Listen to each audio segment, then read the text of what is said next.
শালার কেবলি শাকচুন্নি, হ্যাঁ ধরা পড়ে গেলি তো। কতবার বলিসি কোনো কথায় কান দিবি না, চুপচাপ শুয়ে থাকবি। টাকার নাম শুনে ঘাপাত করে লাফাই উঠলি। টাকার নাম তুলি মলা মানুষ দ্যান্ত হয়ে দেয়, আর থাকচুন্নির দ্যান্ত মানুষ নলবে না। দিদি, আমার ভুল হয়ে গেছে, আমি বুঝতে পারিনি।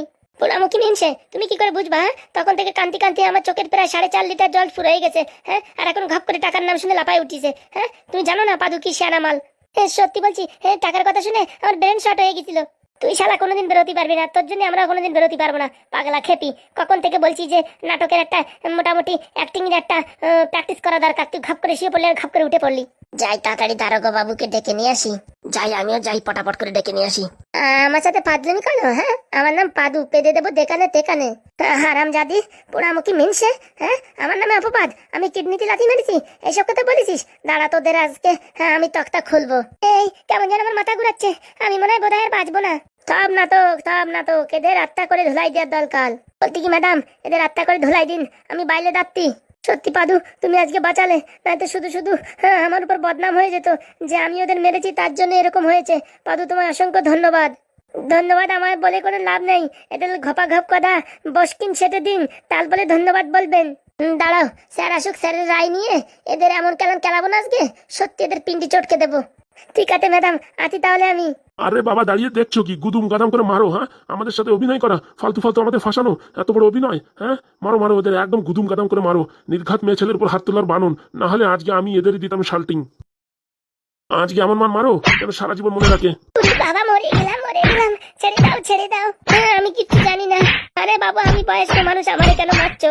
যত দোষ হবে শেফালির বুদ্ধি দিচ্ছে। আমারে মারবেন না ম্যাডাম, আমারে মারবেন না, আমারে মারবেন না ম্যাডাম। আমার কচি হাড়, আমার সব হাড়গোড় ভেঙে যাবে।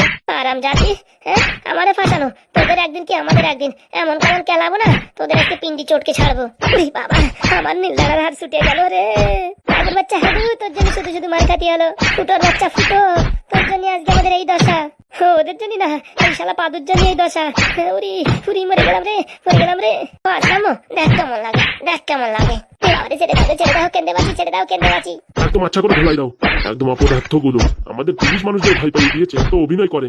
স্যার আপনি বাইরে যান, আমি এদের দেখছি। যাই বাইরে যাই বাবা, একটু টেনশন ফ্রি হলাম। বাবা গো, মাথার হাড় সরিয়ে গেল। আমার ভুরু ধরে টানবেন না ম্যাডাম, ওর নাক ছিঁড়ে যাবে ম্যাডাম। এই বুড়ো মানুষ একটু ছেড়ে দে। আরাম জাদিগুলো তোদের কারোর ছাড় নেই। সত্যি পাদু, তুমি আজকে যা করেছো না, একদম খুব ভালো কাজ করেছো, আমাদের মান সম্মান রেখেছো। না তার এরকম আর কি করতে পারলাম, যদি আপনি পারমিশন দিতেন না, ওদের থাপ করে তুলি মুখ ধরে একদম গুদুম গাদাম করে মারতাম। বলছি ওদের চুলির মুঠ তো ধারবা, তা দুজনের তো চুল নেই। স্যার বলবেন না, ওই দুজনের চুল নেই না, ও কাজ এই পাদু করেছে। কি বলছো পাদু তুমি? ওই তাহলে একটু বাবা, তুমি তো দেখি খুব ইন্টেলিজেন্ট। আরে বন্ধু, শুধু ইন্টেলিজেন্ট না, আমাদের স্কুলের ভিতরে পাদু টপ। কি বলছো পাদু? হ্যাঁ স্যার, পাদুর মাথায় খুব বুদ্ধি, মানে বলে বোঝানো যাবে না। বলছি কি পাদু, তোমার কিন্তু আমার একটা কাজ করে দিতে হবে। কি তার বলেন তার? এই যে এই ফুটোর জন্য যেরকম একটা মেয়ে দেখে বিয়ে দিছো, আমারও ঠিক ওরকম একটা মেয়ে দেখে বিয়ে দাও, যাতে মোটামুটি সংসারে ঝগড়াঝাটি না করে, টাইম মতন রান্না করে দেয়, খাওয়া দাওয়া করে আমি স্কুলে যাতে ভালোভাবে যাই, তোমাদের পড়াশুনো করাতে পারি। ও তার এই তথ্য ব্যাপার আগের থেকে বলবেন তো। কি বলছো? ছোট্ট ব্যাপার। এই হাগু আর এই ফুটো মিলে 1 সপ্তাহ হয়ে গেল, এখন একটা ভালো মেয়ে দেখাতে পারলো না। একটা মেয়ে দেখাইছে, তার মেন্টাল। থাল আমাদের মাত্র 2-3 দিনের সময় দেন থাল, আর স্কুল 2 দিন ছুটি দেন। দেখেন পুরো এই গ্রামগঞ্জে কোথায় ভালো মেয়ে আছে, পথ করে খুঁজে আপনার সামনে এনে দেবো। হে বাবা, পাদু তোমার এত ট্যালেন্ট! ওই তাহলে একটু সত্যি বললে হবে না, পাদুর ট্যালেন্টের তারিফ করতে হয়। হ্যাঁ বন্ধু, ঠিক বলেছিস। তা কি আবার বিয়ে করবি নাকি? আর কি করব, বয়স হয়ে গেছে, এখন উঠতি চলতি ফিরতি কষ্ট হয়। একটা রান্নার মানুষ না হলে পরে হয় না। রান্নার মানুষ না, সেবা যত্নের মানুষ। ওই আর কি হলো। বন্ধু, তোর আর কত বুঝে বলতে হবে। পাদু আজকে সত্যি খুব ভালো কাজ করেছে, নয়তো সমাজের বুকে মান সম্মান ছিল না। বলতে কি স্যার, কিছু মনে করবেন না, একটা কথা বলবো? বলো বাবা। বলতে কি স্যার, কাউলে ভয় পাবেন না, আগে গুদুম গাদাম করে মার দেবেন, দেখবেন সব সত্যি বাইরে চলে আসবে। ঠিক বলিস পাদু, আমি তো ভাবছিলাম পুলিশ স্টেশনে বদনাম না হয়ে যায়, এর জন্যই তো আমি কিচ্ছু বলছিলাম না। স্যার যদি ভয় লাগে না থাল, আমালে পথ করে ফোন করবেন থাল, আমি এসব কাজে লেডি থাল। ঠিক আছে, এখন যদি কোনো বড় বড় সমস্যা হয় পাদু, আমি তোমায় ডাকবো। ওকে স্যার, কোনো চাপ নেই, আপনি ফোন করবেন, আমি পতাত করে চলে আসবো। গুড। বন্ধু বললে হবে না, হাগুর মানে জন্মগত একটা বুদ্ধি আছে, মানে ভীষণ বুদ্ধি।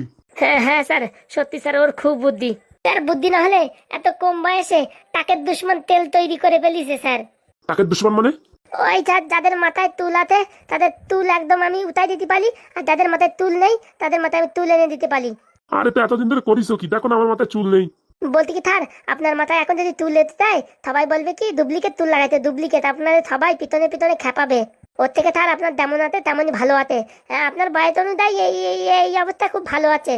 তাহলে তোমার কথাই থাক, জানা থাকলেও কারো যদি দরকার হয় তখন তোমার বলবো। বলছি কি, আমার বউ মানে তোমার এই কাকিমা, তার মাথায় চুল ওঠে প্রচুর, আরে তেল বানিয়ে দিয়ে তো। হ্যাঁ আগে স্যার কোনো চাপ নেই স্যার। একদিন আপনার বাড়িতে এসে সব কিছু মোটামুটি জিজ্ঞাসাবাদ করে একটা তাকে দুশ্মন চুল বানিয়ে দেবো। হ্যাঁ ঠিক আছে ঠিক আছে, তা কবে আসবে বলো? তাহলে আপনি যেদিন বলবেন আমি সেদিনই আসবো। ঠিক আছে, আমি খুব শীঘ্রই তোমাকে ডাকবো। ঠিক আছে স্যার, তাহলে আমি এখন যাই স্যার, আমার অনেক কাজ আছে। আমার এখন গুলি খেলতে হবে, গুলি। এই তুমি এত বড় হয়ে গেছো, এখন গুলি খেলো? আর কি করবো sir, time pass. Sir tension করবেন না স্যার, আমি দুদিনের ভিতরে আপনার জন্য মেয়ে খুঁজে বের করছি। আরে পাদু, তোমার উপর আমার পুরো ভরসা আছে। আমার তো মনে হয় তুমি একদিনের ভিতরে খুঁজে বের করবা। তা তো স্যার বের করতে পারি, তবু হাতে আর একদিন সময় নিলাম। ঠিক আছে ঠিক আছে, তাড়াতাড়ি কেটে লেগে পড়ো। যদি ভালো কাজ করো তোমার মোটামুটি ভালো আমি একটা গিফট দেবো। স্যার গিফট লাগবে না স্যার, আপনি ভালো থাকলে আমিও ভালো থাকবো। বাবা, বড় মানুষের মতন কথা। তাহলে আপনি আমাদের জন্য যা করেছেন তার ধারণার বাইরে। ফুটো কাকালে কত টাকা দিয়ে আপনি প্রথমে অ্যাডমিট করেছেন, বাঁচিয়েছেন আমার ফুটো কাকালে। হ্যাঁ স্যার, আপনার যতই উপকার করি ততই কম স্যার, আমরা আপনার কাছে ঋণী। এই ফুটো, এই এসব কথা বলে লজ্জা দিও না। ঠিক আছে স্যার, আসি তাহলে। বলছি কি স্যার, ওদের থাপগুলোর কিন্তু বেদম কেলাবেন স্যার, ওগুলো বিতাল ডেঞ্জার স্যার। ওদের কথা কিচ্ছু বিত্তাত করবেন না। যদি কোনো ডাউট হয় স্যার আগে আমাকে ফোন করবেন, আমি হাতে দেখবো তারপরে স্যার। ঠিক আছে? একদম ঠিক। ঠিক আছে স্যার, আসি তাহলে। ঠিক আছে, ভালো থেকো পাদু বাবা। ঠিক আছে স্যার, ঠিক আছে।